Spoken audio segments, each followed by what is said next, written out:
Sudah siap ibadah? Pastinya sudah siap ya.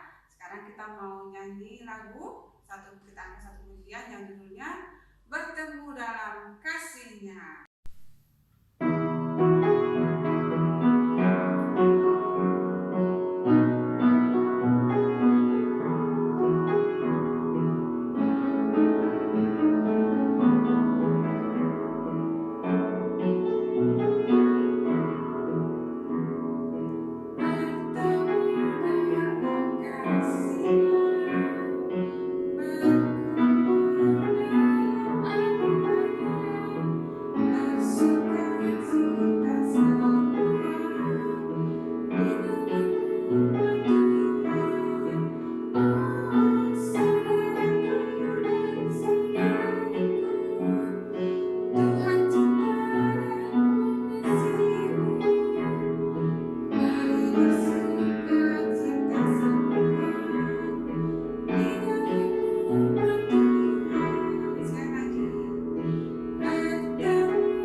Lagi-lagi yang berikutnya, sekarang kita berdoa dulu.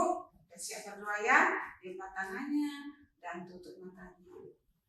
Tuhan Yesus, terima kasih atas segala kesempatan yang Tuhan sudah berikan bagi kami, sehingga kami boleh beribadah ya Bapak, meskipun harus di rumah masing-masing, tapi itu tidak mengurangi rasa syukur kami Tuhan, rasa cinta kami ya Bapak, rasa kami untuk beribadah selalu di hadapan.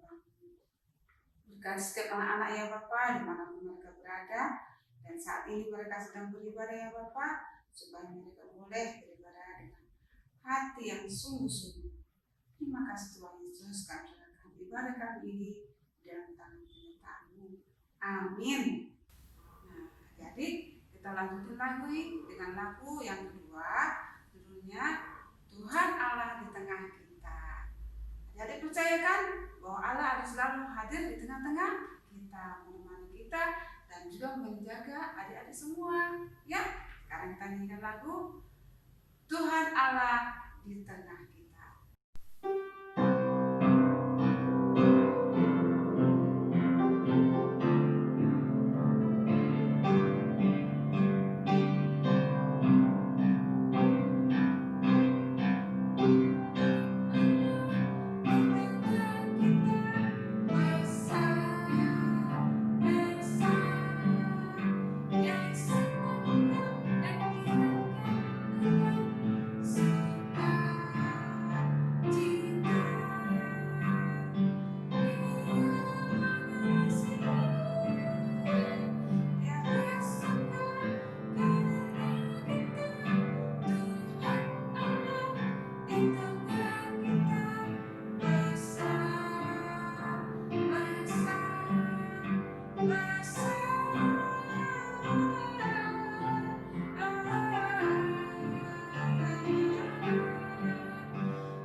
Oke,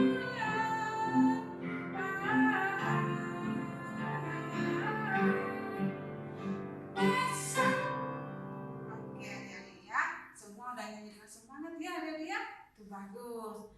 Sekarang sebelum kita dengarkan firman Tuhan, kita nyanyikan satu lagu lagi ya. Tuhan cinta semua anak.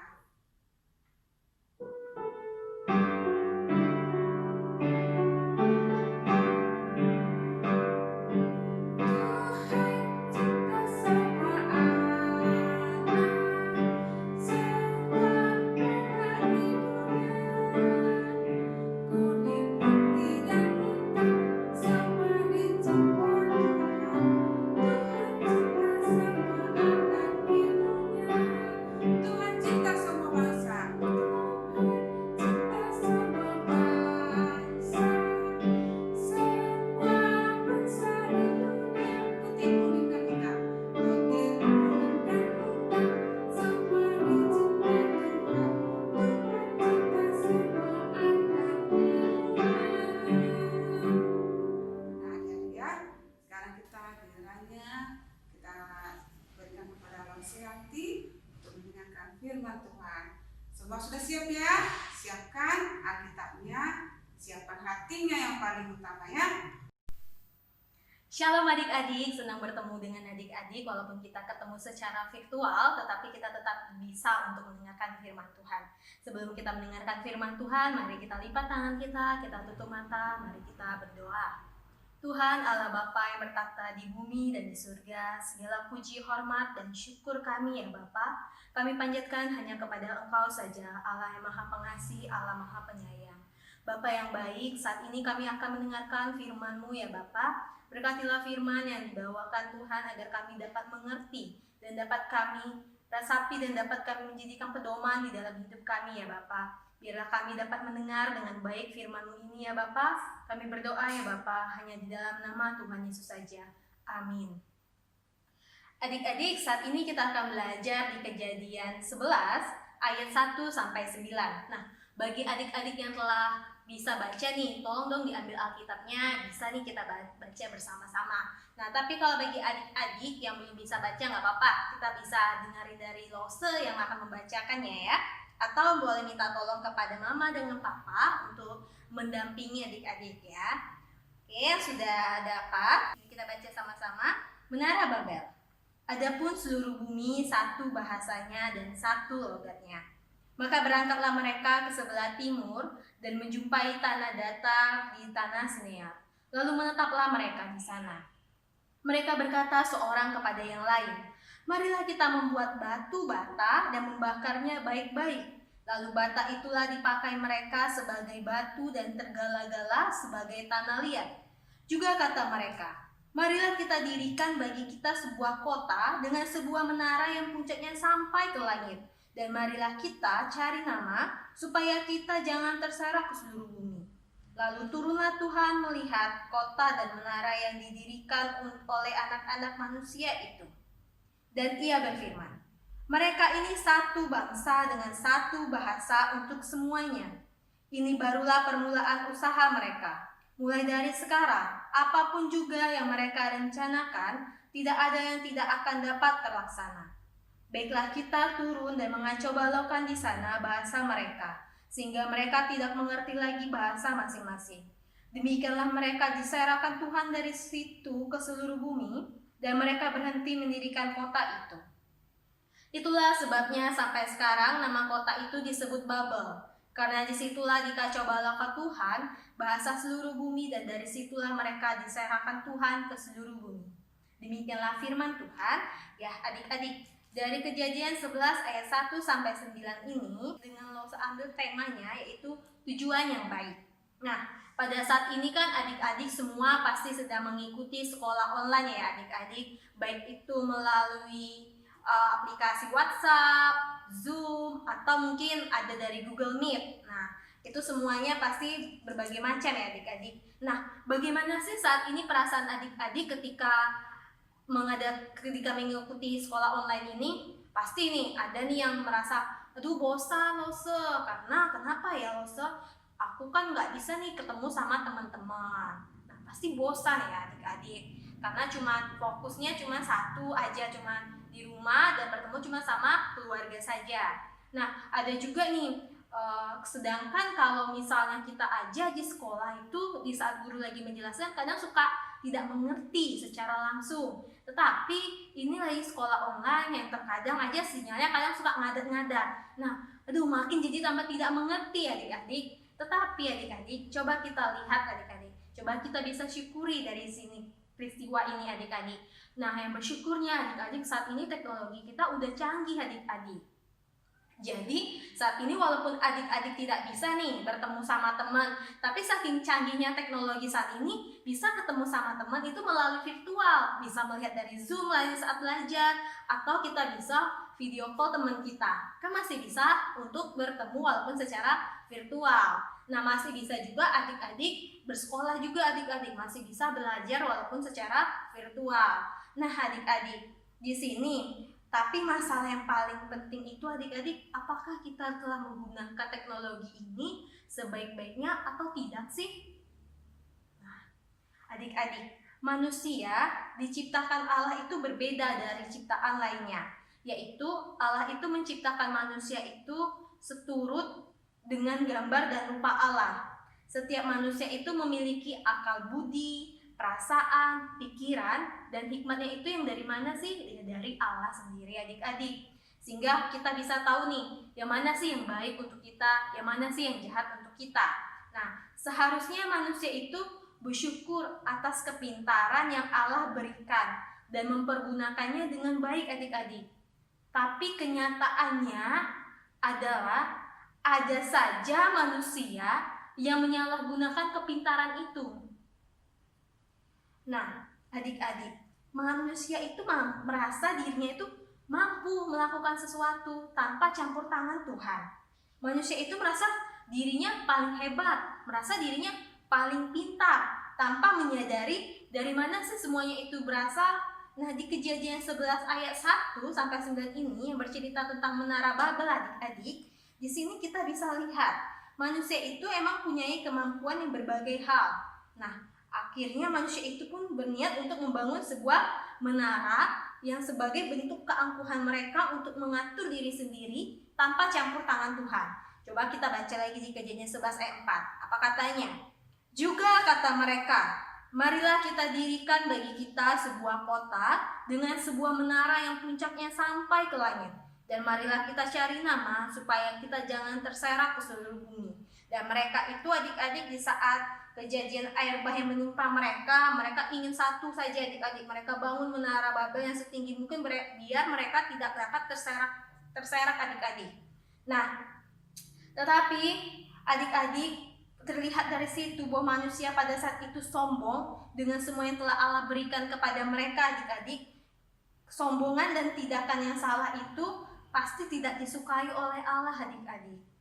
Sehingga Allah pun turun tangan menghukum mereka dengan cara mengacau balakan bahasa mereka adik-adik. Coba lagi kita buka lagi adik-adik di Kejadian 11 ayat 6 sampai 7, kita baca sama-sama lagi. Dan ia berfirman, mereka ini satu bangsa dengan satu bahasa untuk semuanya. Ini barulah permulaan usaha mereka. Mulai dari sekarang, apapun juga yang mereka rencanakan, tidak ada yang tidak akan dapat terlaksana. Baiklah kita turun dan mengacau balokkan di sana bahasa mereka, sehingga mereka tidak mengerti lagi bahasa masing-masing. Akhirnya Tuhan kacau balokkan mereka dengan bahasa mereka itu jadinya mereka pakai bahasa masing-masing adik-adik. Jadi mereka tidak mengerti apa yang diucapkan oleh salah satu teman mereka. Kalau teman mereka berbeda-beda bahasanya. Seperti misalnya, mungkin kalau misalnya ada satu yang pakai bahasa Jawa ada bahasa Batak, ada bahasa Ambon. Mereka tidak mengerti dong kalau misalnya pakai bahasa mereka masing-masing. Dan akhirnya mereka pun pergi dan tidak jadi untuk membangunkan menara itu selanjutnya lagi adik-adik. Nah, adik-adik di sini Allah turun tangan menghukum mereka dengan cara mengacau balakan bahasa mereka yang awalnya hanya satu, jadi dijadikan bahasa itu bermacam-macam adik-adik. Rencana awal yang membanggakan dan menyombongkan diri tidak terlaksana karena tidak mengerti bahasa yang digunakan dengan satu yang lainnya.